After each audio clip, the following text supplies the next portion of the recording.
1 अप्रैल चारों तरफ अगर देखा जाए गांव से लेकर शहर तक बच्चे बड़ी धूमधाम से बड़े मजे से पड़ोसियों के साथ अपने फैमिली में या फिर रिलेटिव्स में एक दूसरे को मूर्ख बनाते हैं, अप्रैल फूल मनाते हैं और खुश हो जाते हैं।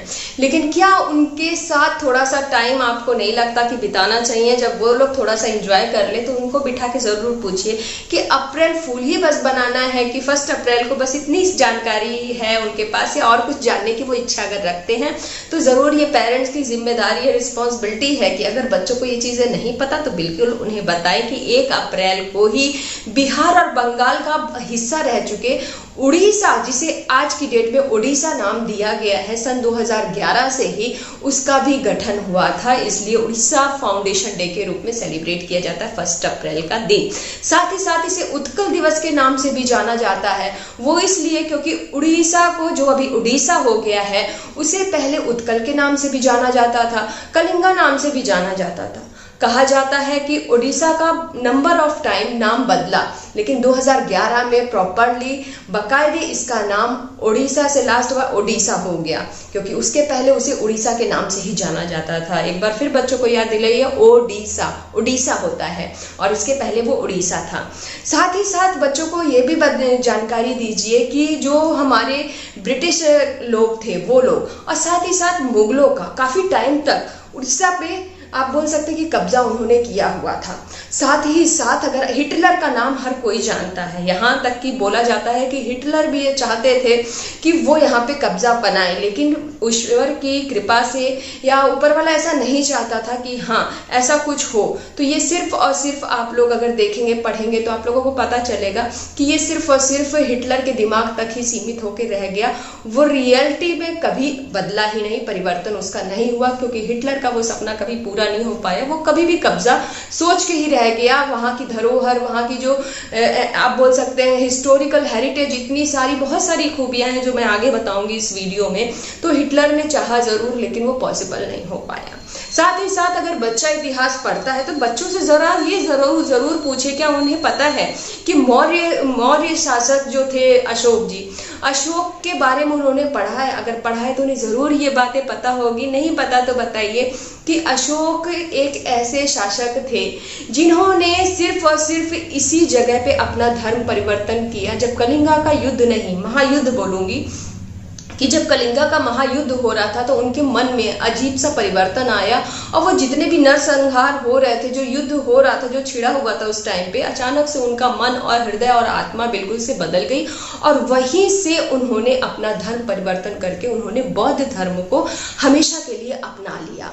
तो ये बच्चों को जानकारी बिल्कुल दीजिए। साथ ही साथ अगर उड़ीसा की बात जब भी आती है तो उड़ीसा एक ऐसा राज्य है, एक ऐसा स्वतंत्र राज्य है जिसे भाषा के आधार पर एक अलग राज्य बनाया गया, सिर्फ और सिर्फ भाषा के आधार पर। वहाँ की भाषा, संस्कृति, ऐतिहासिक जो आप बोल सकते हैं कि धरोहर के बारे में या फिर कला संस्कृति, हर क्षेत्र में वो बहुत ज़्यादा ही आगे है। अगर बहुत सारी आप कलाकृतियों के बारे में बात करें या उड़ीसा के नृत्य के बारे में बात करें तो सब कुछ बच्चों को पता होना चाहिए। सबसे पहली चीज़ तो ये है कि वहाँ पे इस आगे कुछ भी बोलने से पहले ये बच्चों को जरूर बताइए कि एक हनुमान जी का मंदिर, वहाँ पे सबसे बड़ा जो हनुमान जी का मंदिर है वो वहीं पाया जाता है। और स्पेशली जो उड़ीसा है वो सिर्फ और सिर्फ अपने मंदिर, अपने तीर्थ स्थलों के लिए हमेशा से ही जाना गया है।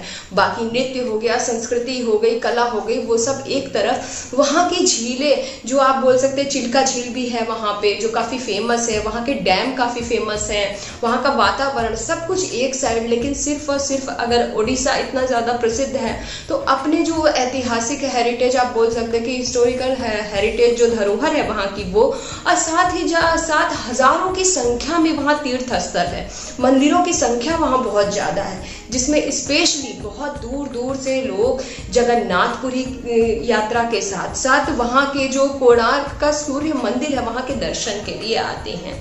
वहाँ की पूजा पाठ तो बहुत कुछ होता है वहाँ पे, लेकिन ऐसा कहा जाता है जो जगन्नाथपुरी की रथ यात्रा है वो सबसे ज़्यादा फेमस है। बात करें अगर तीर्थ स्थल की तो ये सारी चीज़ें ज़रूर बच्चों को अपने वीडियोज़ में, मोबाइल के ज़रिए, फ़ोन आजकल हर घर में है, तो उसे बिल्कुल कैसे यूज़ करना है, बच्चों को क्या दिखाना है, ये भी हमें पता होना चाहिए।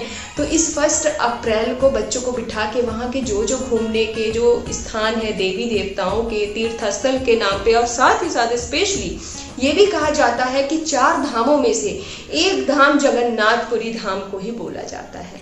इसलिए कहा जाता है कि एक बार वहाँ दर्शन करना, वहाँ की भूमि पे पैर रखना बहुत ज़्यादा ज़रूरी है। साथ ही साथ एक चीज़ बता दूं कि अविकम को भी नहीं पता था कि हाँ 1 अप्रैल को उड़ीसा फाउंडेशन डे के रूप में सेलिब्रेट किया जाता है, जिसका गठन 1936 में हुआ, जैसा कि मैंने बताया।